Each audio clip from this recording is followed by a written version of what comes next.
शिव महापुराण की कथा अगर किसी नारी के गर्भ में 2 महीना, 4 महीना, 6 महीना, 8 महीना, 10 महीना या उसके कुल में कोई कुंवारा अगर मर भी गया है तो शिव महापुराण अगर वो व्यक्ति कथा सुन लेता है तो उसकी यहाँ तो 7 पीढ़ी कहती है, भागवत की 7 पीढ़ी करती है। शिव महापुराण की कथा कहती है 71 पीढ़ी में अगर कोई कुंवारा मरा हो, 7 गांव, एक गांव में कथा पास में जितने गांव लगे होते हैं उस 7 गांव में अगर कोई कुंवारा मरा हो तो वो भी मोक्ष पा जाता है साहब, केवल शिव महापुराण की कथा। तो मेरा तो माताओं से निवेदन है, एक बार खाए बिना रह जाना पर शिव पुराण के बिना मत रहना। शिव पुराण के बिना नहीं, कम से कम अपनी परिवार में कोई माए का पक्ष हो, कोई ससुराल पक्ष हो, यदि कोई कुंवारा मर भी गया, उसको आज तक पिंड नहीं मिला, आज तक तर्पण नहीं मिला, आप कितना भी ब्राह्मण जी मान लो उसको पुण्य नहीं मिलेगा, उसकी तृप्ति, उसका मोक्ष केवल शिव महापुराण से हो सकता है, केवल शिव पुराण मुक्ति उसको मिलेगी। रावण कह रहा है मैं कुंवारा नहीं मरना चाहता, मेरी शादी कर दो फिर मुझे मार दो। भगवान कृष्ण ने अर्जुन, नकुल, सहदेव, भीम, युधिष्ठिर को बुलाकर कहा जाओ देखो, जल्दी जाओ और इसके लिए लड़की देखो, रात में शादी करना है, सुबह मरना है, इसको जल्दी करो। पूरे नगर में देखा तो छोरी नहीं मिली। कौन दे छोरी? सबको मालूम है कि कल मरने वाला। कौन लड़की भी आएगा? सबको मालूम है कि कल मरेगा। कोई लड़की नहीं। भगवान ने मन में सोचा इसको कोई लड़की नहीं मिल रही और कल इसकी बलि चढ़ना है। तुम्हारा मरना नहीं चाहता, अंतिम इच्छा करूं क्या करा जाए? भगवान को याद आया मैंने ब्रह्मा की सृष्टि पर हंसा था, किन्नरों को देखकर हंसा था, तो भगवान शंकर ने कहा था ए नारायण पृथ्वी पर जाकर किन्नर बनना पड़ेगा। भगवान कृष्ण ने मन में सोचा मैं किन्नर बनकर इस रावण से शादी करूंगा। भगवान द्वारकानाथ किन्नर का रूप धारण कर लिए और उस रावण से शादी कर ली है। आज भी जितने भी किन्नर हैं ये मांग भरते हैं, बिछुड़ी पहनते हैं, हाथ में चूड़ी पहनते हैं, गले में मंगलसूत्र पहनते हैं। कई लोगों के मन में आता है इन किन्नरों का पति होगा कौन?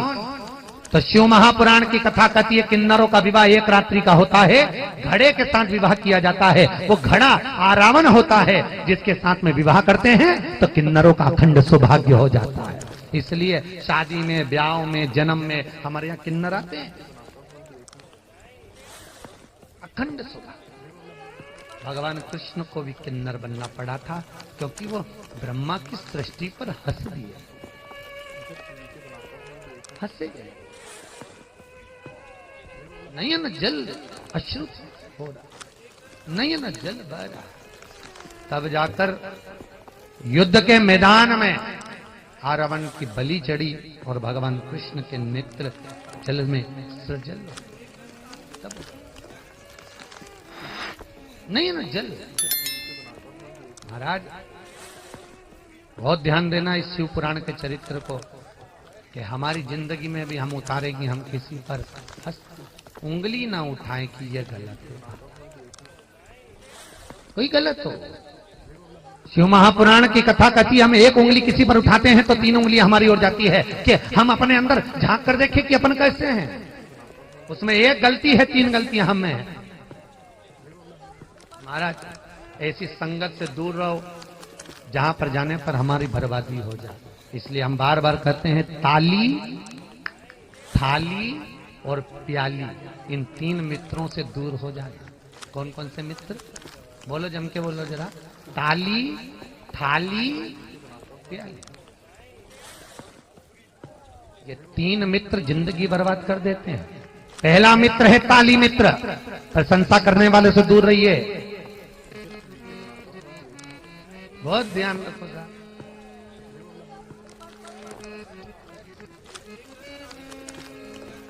अब भगवान शिव की कथा कर, एक ताली मित्र, प्रशंसा करने वालों से दूर रहिए। दूसरा थाली मित्र, होटल में ले जाकर अपने पैसे से खुद खिला रहा है। किसको? आपको, अपने पैसे से। समझ जाओ, चूना लगाएगा, अच्छे से लगाएगा, बहुत जोरदार तरीके से चूना लगाने वाला। प्याली मित्र पहले अपने पैसे से खुद खिलाएगा, बाद में सब साफ। बहुत ध्यान दो। और तीसरे नंबर का है, बोलो जम के बोलो, प्याली। पिलाने वालों से दूर रहना, अपने पैसे से पिलाना सिखाएंगे, बाद में तेरे ही धन को समाप्त करके खुद पी जाएंगे। शिव पुराण की कथा कहती है, पानी में डूबने वाले को बचाना सरल है, पर प्याली में डूबने वाले को बचाना कठिन है। बहुत कठिन, बहुत कठिन। पानी में डूबा हुआ व्यक्ति को तो कभी में अपन निकाल सकते हैं, उसको बचा लेंगे, पर प्याली में एक बार डूब गया नहीं जी जियो, कभी जिंदगी में नहीं। एक माता जी, हम बुद्ध की कथा कर रहे थे, एक माँ रोती रोती आई, गुरु जी मारा पति घनी पीवे ने खूब गाली दे, खूब गाली दे, अब शब्द के खूब ताना दे, मैं कई करूं। मैंने कहा कई मत कर, तू भी पी के चली जा। उसने कहा गुरु जी तू कहां से आया? हमने कहा सीहोर से। तो क्या बता, मैं भी पी के जाऊं? मैंने कहा मैंने ये नहीं कहा कि तू मदिरा पी कर ले, पी कर ले। वो शराब का नशा कर कर आए, मदिरा का नशा कर कर आए, तो शिव महापुराण का नशा कर कर जा। सुन, प्रेम गली अति साकरी जामे दो न समझ। कभी भी पीने वाला व्यक्ति, तुम याद रखना, मैं खाने की दुकान पे बहुत सारे पिए हुए बैठे रहते, पर एक दूसरे को कभी गाली नहीं देते। पिया हुआ व्यक्ति का हमेशा अच्छे व्यक्ति को छाट के गाली देता है, पिए हुए को नहीं देता।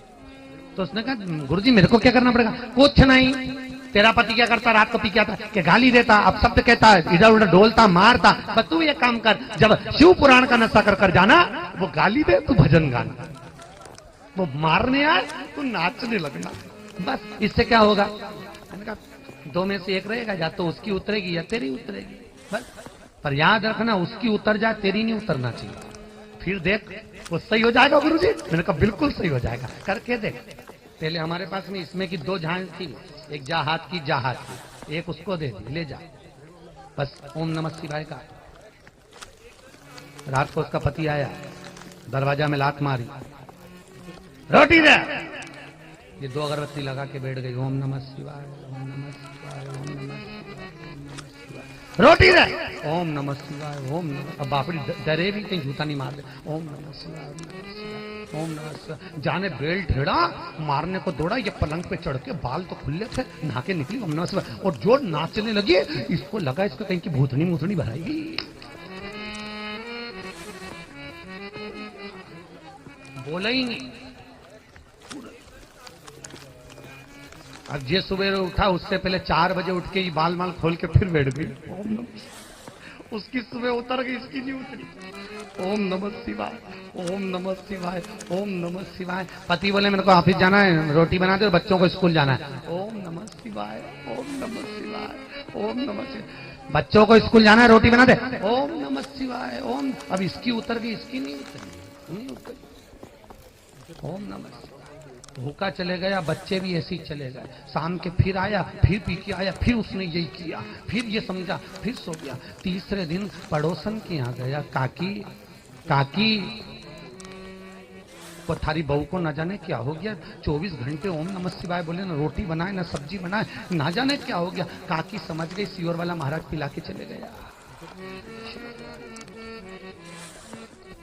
और एक बार जिसने शंकर की कथा को पी लिया, पति ने सोच लिया रोज भूखे सोने से अच्छा है रोटी हाथ से बनाने से अच्छा है, दादा अपनी उतार दो, इसकी चढ़ी रहने दो।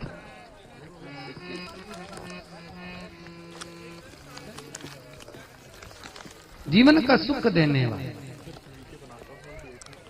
आनंद देने वाले, भगवत चरणारविंद का रसतत्व ग्रहण कराने वाले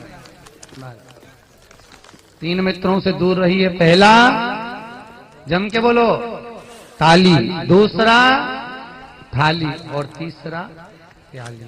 इनसे दूर रहकर भगवत भजन की ओर हमारा जीवन जब जावे तो जीवन की शरणागति शिव की स्वता ही हो जाती। आगे चरित्र, शिव महापुराण में वेद व्यास जी लिख रहे हैं, भगवान शंकर के नयन बंद करने पर उनके नयन के अश्रु से रुद्राक्ष का वृक्ष उत्पन्न हुआ। काय का वृक्ष उत्पन्न हुआ है? रुद्राक्ष का। माता पार्वती के नयन अश्रु से बेलपत्र का वृक्ष हुआ और भगवान शंकर के नयन अश्रु से रुद्राक्ष का वृक्ष। एक मुखी से लेकर 14 मुखी तक रुद्राक्ष होते हैं महाराज, और सभी रुद्राक्ष का अपना अपना एक फल है। एक मुखी रुद्राक्ष लक्ष्मी की वृद्धि के लिए होता है। 3 मुखी रुद्राक्ष जो बच्चे पढ़ने में कमजोर होते हैं, विद्या जिनकी कमजोर होती है, उसके लिए 3 मुखी रुद्राक्ष लाल धागे में डालकर गले में पहना दो, बच्चा पढ़ने में होशियार हो जाता है महाराज। 7 मुखी रुद्राक्ष जो ठेला चलाने वाला व्यक्ति हो, गरीबड़ा हो, जिसकी कोई विद्या अर्थात लक्ष्मी की कोई इनकम स्रोत ही नहीं हो, ऐसे 7 मुखी रुद्राक्ष का भाव है कि 7 मुखी रुद्राक्ष यदि लाल धागे में पहन लिया जाए तो वो लक्ष्मी की वृद्धि कर देगा।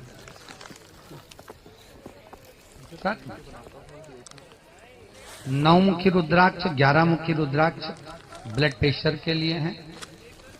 ऐसे रुद्राक्षों का अपना अपना एक क्रम है महाराज। उन रुद्राक्षों को धारण, शास्त्र कहता है घर के अंदर जितना छोटा शिवलिंग होता है, जितनी छोटी मूर्ति होती है, उतना वो सुख प्रदान करती है। क्या प्रदान करती है? सुख। बस इतना याद रखें कि घर के अंदर जो मूर्ति रहे वो पोली नहीं होना चाहिए। कैसी ना हो? पोली। कई कई घरों में मूर्ति अंदर से पोली होती है तो घर को पोला कर देती है। 1 रुपए कमा के लाओ, 1.25 रुपए खर्च होता है, घर में पैसा जुड़ता नहीं है। बहुत कमा कर लाते हैं, फसल भी अच्छी आती है, सब कुछ होता है, फिर भी घर में रुपया नहीं दिखता, शांति बिल्कुल नहीं रत्ती घर में। समझ लो घर में कोई मूर्ति पोली है। तो इसका मतलब ये नहीं कि उस मूर्ति को अपन घर से बाहर निकाल दें, नहीं। भले मूर्ति पोली हो तो उसमें एक काम करो, जो मेन होता है, मोम होता है, उसको गर्म करके उसको पिघला के उसके अंदर भर दो। मूर्ति ठोस, मूर्ति नहीं बदलना, वो तो नहीं, मोम। जितनी छोटी मूर्ति होगी उतना सुख देगी, उतना सुख प्रदान करेगी। जैसे घर में बच्चा जब बड़ा होता है तो उसको व्यवस्थाएं उस अनुसार चाहिए, छोटा होता है तो उसके अनुकूल चाहिए, जितना छोटा से। पर आजकल के जमाने में लोगों को होड़ लगी हुई है। हमारी सास के जमाने के तो भगवान इतने से हैं, उनकी सेवा ही नहीं हो पाए, तो वृंदावन घूमने गई, मालूम पड़े इतना बड़ा लिए ठाकुर, इतने बड़े भगवान लिए। अब जितने बड़े भगवान को सेवा भी उतनी बड़ी चाहिए कि नहीं चाहिए? अरे बोलो तो दीजिए, चाहिए ना, उतनी सेवा तो देना पड़े नहीं। भोग भी लगाओ ने, ये भी करो ने, वो भी करो, तो सेवा तो उतनी चाहिए। तो जितनी छोटी सेवा उतना सुख, उतना सुख देने वाली महाराज। और जितने पुराने से पुराने भगवान, जितने पुराने, तुम्हारी सास के जमाने के, ससुर के जमाने के जितने पुराने पुराने होंगे, उतनी सेवा का तत्विक सुख और बढ़ जाएगा, उतना सेवा का फल और बढ़ जाएगा। जितने पुराने। श्री शिवाय नमस्तुभ्यम, इस मंत्र को बोलकर आप किसी भी पढ़ाई के, किसी भी एग्जाम में, किसी भी सर्विस के लिए बैठ जाइए, आपको फल प्राप्त होगा, आप उत्तीर्ण होंगे और निकल जाएंगे, आप उस एग्जाम में पास। भगवान शिव का स्मरण करने वाला शंकर फिर निवेदन है, अकाल मृत्यु वो मरे जो काम करे चंडाल का, काल उसका क्या बिगाड़े जो भक्त हो महाकाल। जो शिव का उपासक हो उसे दुख क्या? शंकर की उपासना में सुख का अनुभव होता, आनंद का अनुभव होता। ऐसे भगवान शिव की कथा, भगवान भूत वामन का चरित्र है, ऐसा शिव का अनुमोदन। चले भगवान विष्णु और भगवान शिव वापिस दोनों मिलते हैं। भगवान नारायण ने भगवान शंकर से कहा, हे प्रभु आपकी कृपा है, माना मेरे को श्राप लगा है, मैं पृथ्वी पर जाकर किन्नर बनूंगा, पर पुनः मैं आपका अनुमोदन करता हूं। भगवान शंकर ने भगवान विष्णु को हृदय से लगाया। बर्तन मांजना तो आते होंगे आप सबको, अरे बोलो तो आते हैं? अच्छे से साफ करना आते हैं कि ऐसे ही दौड़ दौड़ है? अच्छे से साफ करते हो। तो बर्तन को बाहर से ज्यादा मांजा जाता है कि अंदर से ज्यादा मांजा जाता है? नहीं, वो तो जो सत्य वो बताओ, बाहर से ज्यादा मांजते हैं कि अंदर से ज्यादा मांजते हैं? बाहर से तो दुनिया को दिखाना। बर्तन का मुख्य काम जो भगोनी मांजोगी तुम, जिसमें तुमने दूध तपाया है, दूध गर्म किया है, सब्जी बनाई है, छाछ धरी है, तुमने जो भी कुछ धरा है, तो उसको ज्यादा अंदर से मांजोगी कि ज्यादा बाहर से मांजोगी? अंदर से। बाहर से मांजोगी वो ठीक है, साफ भी करोगी, पर इसका सही उपयोग तो अंदर से है ना। इसलिए उसको, क्योंकि वापिस चूल्हा पे धरना है, इन्हें बाहर से तो बद काला हो ही जाएगा है? तो उसको जो अंदर से साफ किया जाता है, अंदर से हमने उसको मांजा है, साफ किया है, धोया है, क्लीन करा है, वो अंदर से।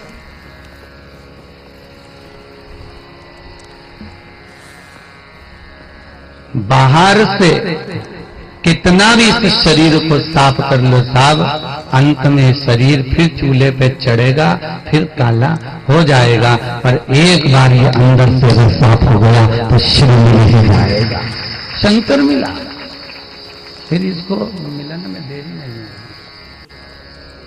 फिर मिलने में कोई भेद नहीं हो सकता।